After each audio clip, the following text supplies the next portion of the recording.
Thank you. Thank you. Thank you. Good afternoon.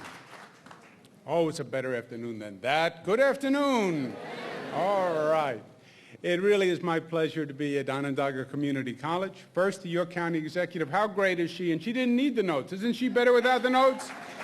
County Executive Joni Mahoney. I am a big, big fan of your county executive. She's doing a great job. She's been very helpful to me.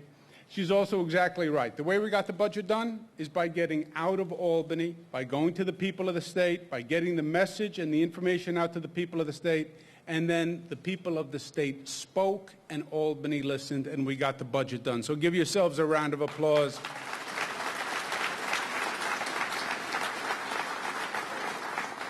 To my friend Van Robinson, who I've go back many, many years. He's a great representative for the city, council president. Let's give him a round of applause, Van Robinson. Dr. Saito, Madam President, thank you for the hospitality. Thank you for having us. Give her a round of applause.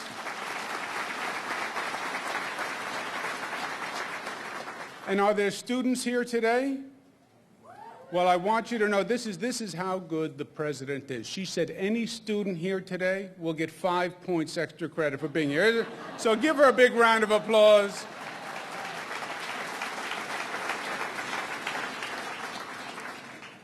And as you heard from the county executive and from the council president, we are in the second half of the legislative session, if you will. I've been governor since January, so just a few months.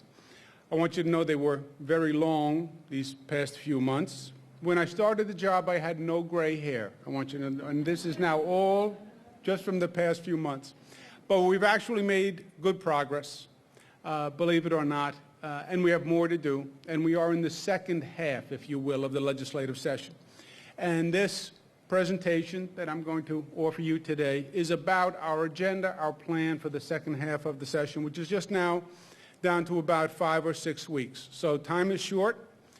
There's a lot to do, and I hope to get the state legislature in Albany to act the same way we got them to act with the budget, because the people of the state speak up. I was elected for 3 goals. 1, to get the economy running again. Number 2, to get ethics reform in Albany, to clean up Albany. And number 3, to return New York to the legacy of social progress, which is what the state was all about. Phase 1 is complete. We're off to a good start with the passage of the budget. The budget was an honest document. There were no gimmicks. It was a balanced budget, and it was on time by a legislature.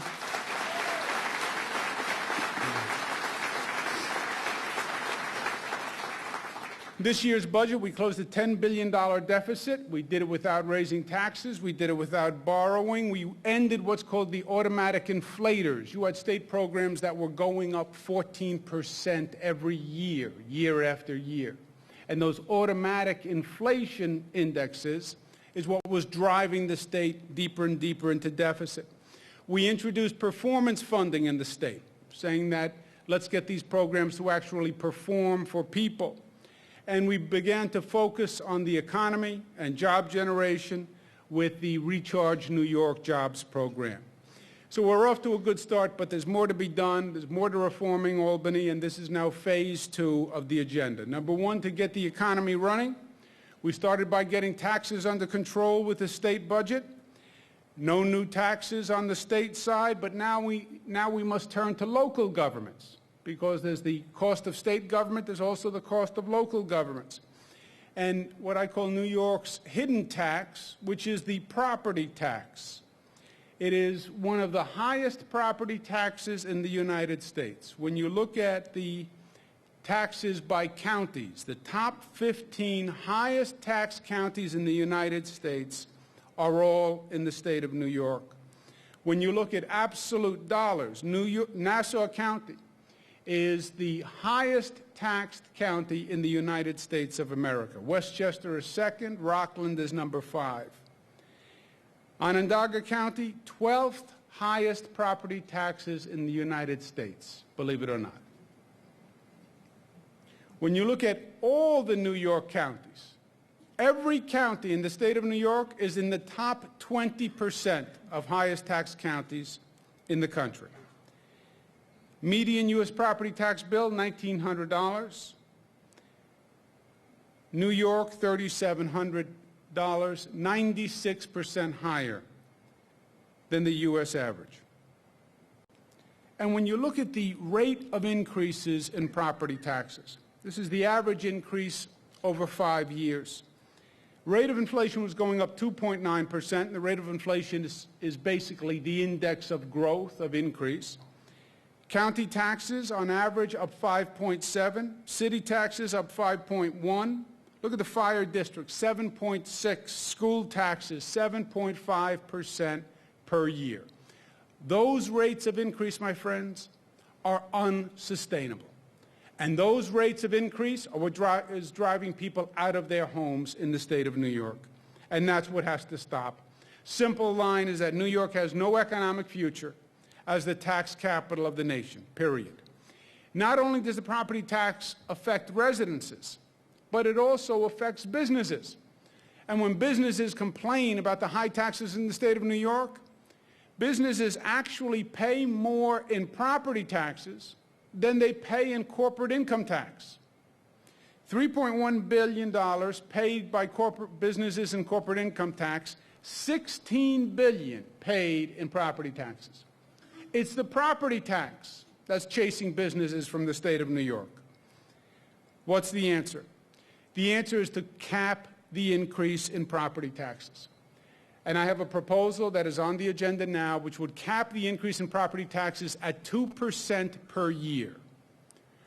Local governments, school districts couldn't increase taxes at more than 2% from the previous year's amount unless the people of that district voted to increase the taxes and voted with a 60% margin.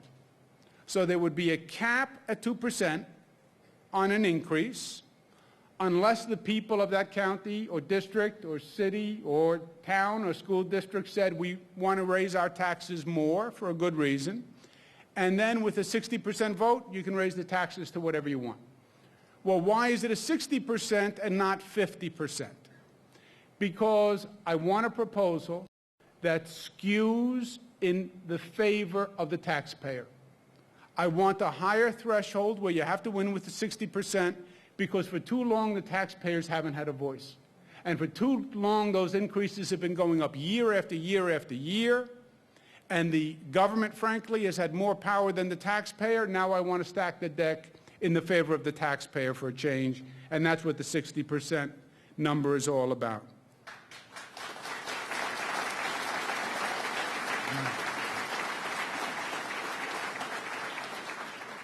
Well, some people say, well, if you cap taxes, then the government isn't going to be able to perform as well.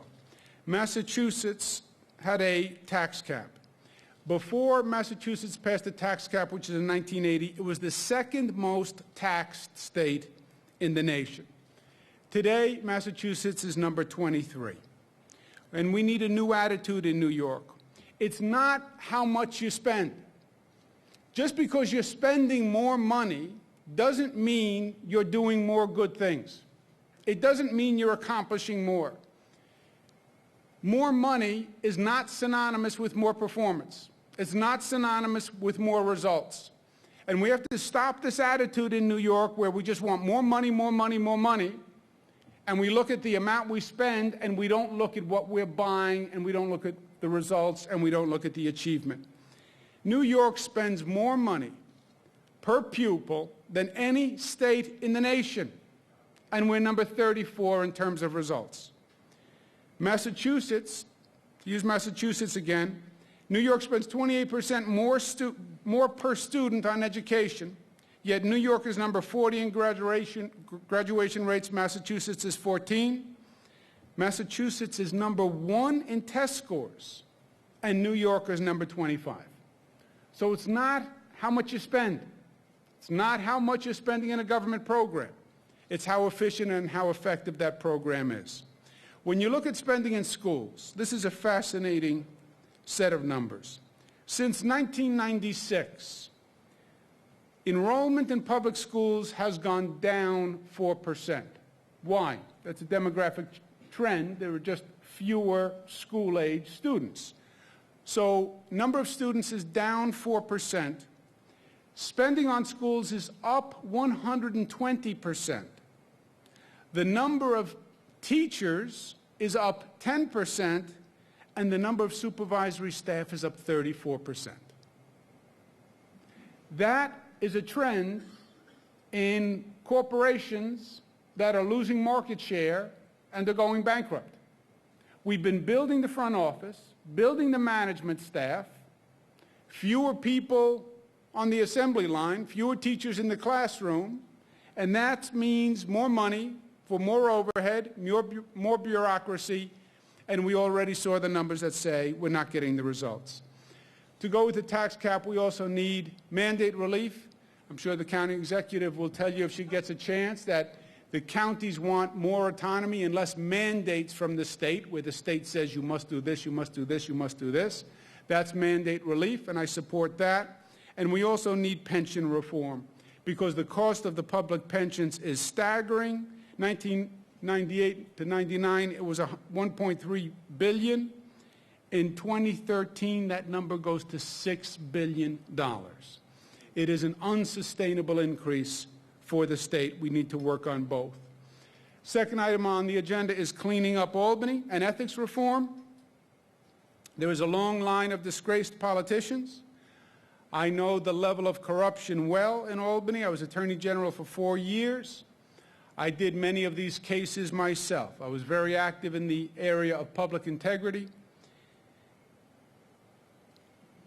We need to restore faith.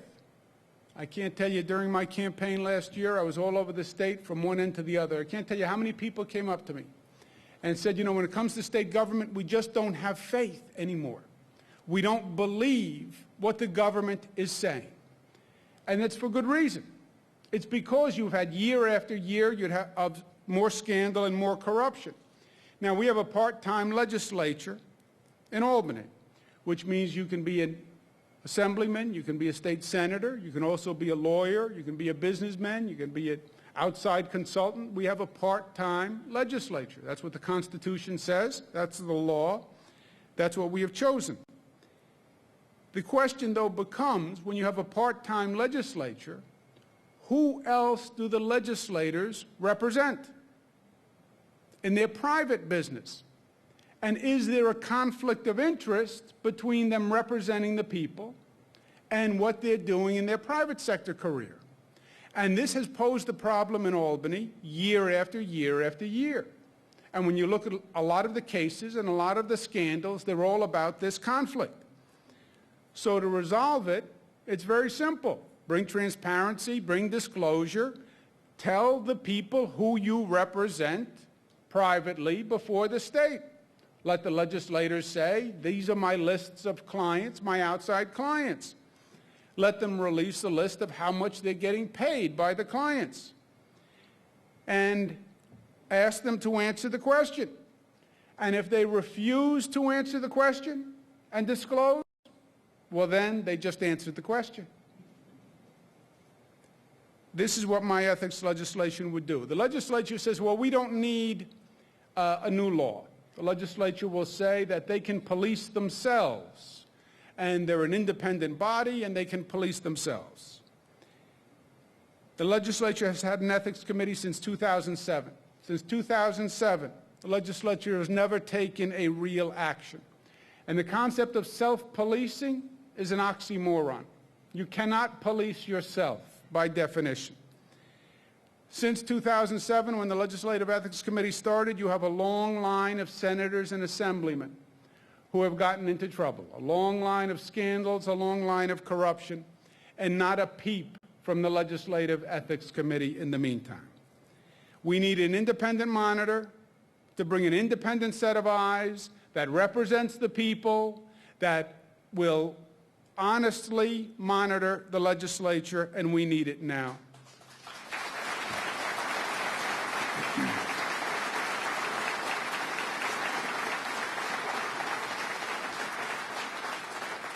And third, we need to restore New York's place in social progress. New York was home, historically, to some of the greatest progressive movements in this country. The environmental movement started right here in the state of New York with a controversy over the Storm King project in the Hudson Valley, and the environmental movement then became a nationwide movement. The women's rights movement started here in the state of New York, in Seneca Falls, changed the state and changed the nation. The workers' rights movement started here in New York with the Triangle Fire. Well, there's another civil rights battle. That is a battle that has to be fought today, and a statement that has to be made today. And in my opinion, it is a basic civil rights battle. It is a basic anti-discrimination battle, and that is the battle for marriage equality in the state of New York that says everyone has a right to marry regardless of sex, and same-sex couples have the same right to marry.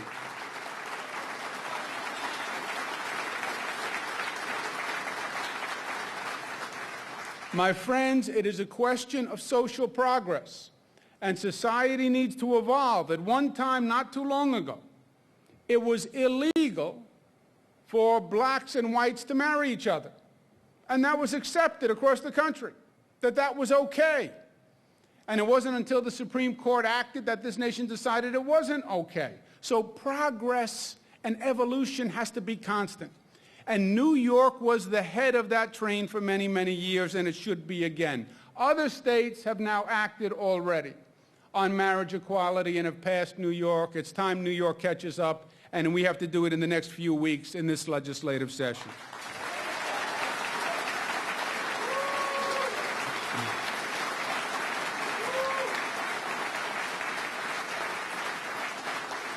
Equality for all New Yorkers, it's time to pass marriage equality. That is the agenda.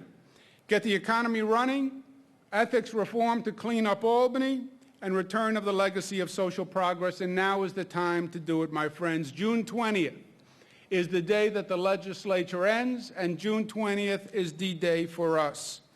Tell your legislators it's very simple. Pass the bills or don't come home, period.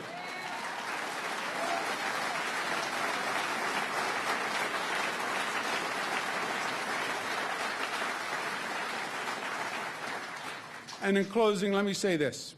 Sometimes there's a simple truth.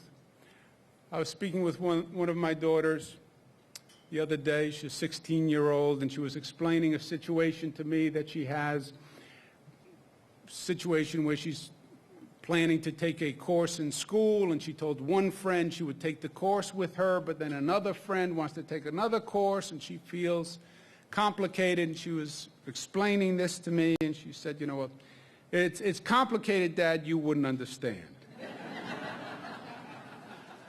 You know, she's 16 and I'm old and close to senility, and I'm no good with complicated situations, you know, and if it's not simple and straightforward, I can't handle it. But I said to her, Mariah, no matter how complicated the situation, there is always a simple truth. And I don't care how complicated the situation. There's always a right and a wrong. There's always a simple truth. And sometimes it doesn't come from your head. Sometimes it comes from your heart. Sometimes it comes from your gut. But there's a simple truth.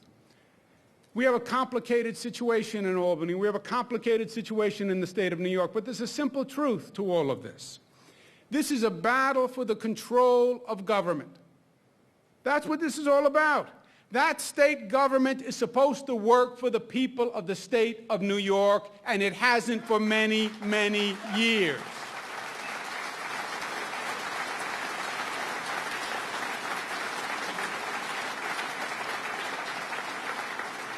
That's what this is about.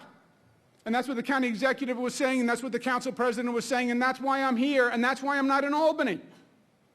The people have to take control of Albany. And that's only going to happen when the people of this state rise up and say enough is enough. They want their government back. Because right now, that is a government that is dominated by lobbyists. And you go to the state capitol and you know what you see working the hallways, and walking the hallways you see lobbyists. and they have the politicians' aid, and they have the politicians' buttonholed, and if the people don't speak, the lobbyists win. And it's that fundamental. It's a battle for control of the government. It's a battle between the politicians and the people. And the citizens and the lobbyists, who is that government going to work for? The question of ethics and ethics reform and ethics legislation, you know what it comes down to? This question of trust. And do you have a government that you can trust? And any relationship is only as good as the level of trust. I don't care if it's a girlfriend, boyfriend, a marital relationship, a friendship, a parent-child. The relationship is only as good as the level of trust. And right now, the people of this state don't trust their government for good reason. Because they've seen year after year after year after scandal and more corruption. And year after year where the politicians were taking care of themselves and putting money in their own pocket and listening to the lobbyists and not responding to the people. And the people have said, we don't trust this government. And if they want the trust back, then pass ethics reform. Let them say who they work for. Let them say who they're getting paid by. And if they want to represent the people of this state, then let them come forth in disclosure and transparency and say, this is who I represent, these are my clients, these are my interests. And if they're not willing to do that, then they're telling you something. That's why ethics reform has to pass, and it has to pass this year.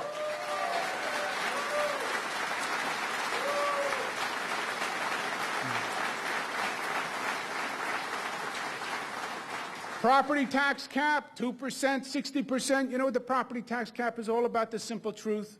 It's about respect.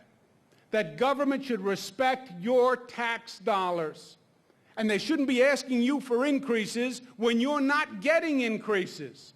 7% increase in property tax. Where are you supposed to get it from? Whose income is going up at 7%? Whose savings is going up at 7%? Whose home is increasing at 7%? Only government wants an increase of 7% and expects you to find money to pay for it when you don't have the means. Let them respect your tax dollars. Tax dollars are someone's money. It's your money, and it's your money, and it's your money. And that dollar should be respected. And let government start using the dollars they have better to get actual results for people. That's when they'll be respecting your tax dollars, and that's what that property tax cap is all about, and that's why it has to pass now.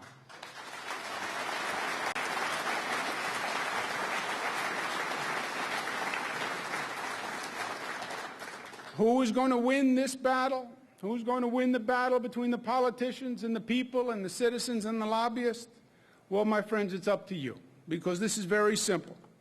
At the end of the day, democracy works. Democracy works when people exercise their rights. And if the battle is just in Albany, and the dialogue is just in Albany, the people are going to lose, and the lobbyists are going to win, and the campaign donors are going to win, and the politicians are going to win. This state will turn around, and that state government will turn around when the people of this state demand it. You want to change your government?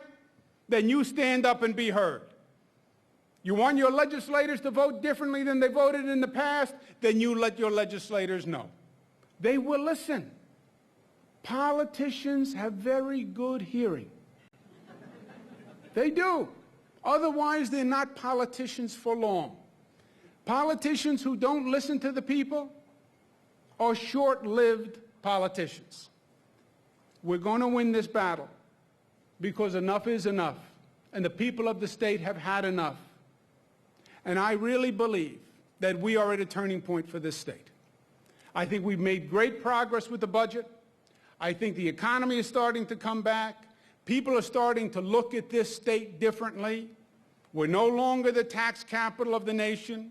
We're no longer anti-business. And people of this state are tired. They're just sick and tired of dealing with an apathetic government that's ineffective. They're sick and tired of seeing jobs leave, especially in upstate New York. They're sick and tired of seeing young people move from upstate New York because there are no job opportunities. They know that this is the greatest state in the nation, and it has every asset imaginable. The one thing we haven't had is a state government that is as good as the people of this state. And that's what you deserve, And that's what I'm fighting to achieve, and that's what we will achieve together. Thank you for having me, and God bless.